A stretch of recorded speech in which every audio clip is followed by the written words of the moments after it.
Right, next movement challenge is just a full squat. So how low can you go with your heels down?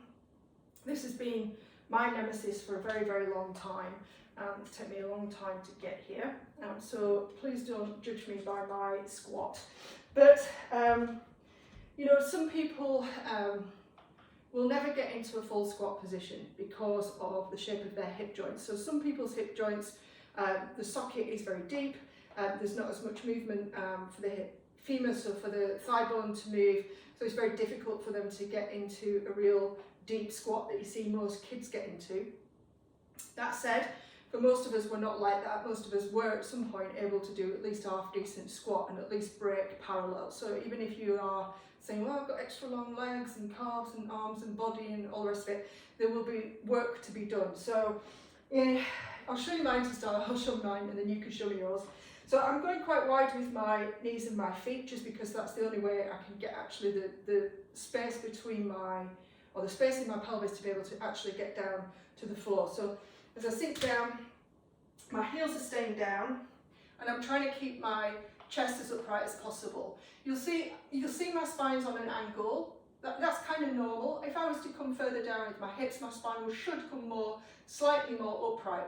What it shouldn't be is looking down at the floor. So if your chest is pointing down to the floor, you know you need to drop the hips and come back into this position here. Next thing to check out is if you can get to the bottom, what are your feet doing? Are they collapsing in on the side, or are you able to keep your arches lifted? So chest lifted, arches lifted. You know, I'm not particularly comfy here at the moment. I'm still working on the comfort factor and getting into the bottom of the squat and being able to stay here for some length of time, but at least it's there. If you find yourself getting to sort of here and finding that the heels want to come up, or you just can't break parallel, or your chest is coming over to the floor, just make notes. Just make notes on all of that, just to see where you're up to.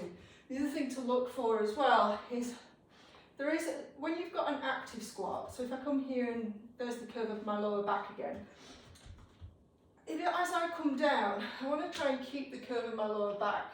Now, there is a kind of a point at which, so if I came to the bottom and rested, yeah, so I'm resting at the bottom of this squat. It's the, you know, if you were watching, I don't know, children kind of play, that kind of thing, they're actually in a resting position. And when you're in a resting position, the tailbone or your lower back kind of does lose its natural curve. It's just resting at the bottom. But if you are doing a squat for fitness purposes, and particularly if you were having a squat under load, you'd want to maintain whatever curve you've got in your lower back. That's not over accentuated, that's not change it in any way, unless you are particularly somebody who walks around like so. Otherwise, you want to maintain the curve of your spine. So as you come down, my full squat is about there. That's an active squat for me. I'm still engaged, I've still managed to keep a relatively flat back, as opposed to letting it just collapse under, which I will demonstrate. So this is where I was a couple of weeks ago when I was playing with this. So I would literally get to here and I could get up down, but I'd be there. You know, if you can see my back, completely round, chest pointing to the floor, no good. Yeah, so I'm up a little bit, getting the chest lifted, so you're more on a diagonal angle, but with a straighter back. Yeah, good luck with that.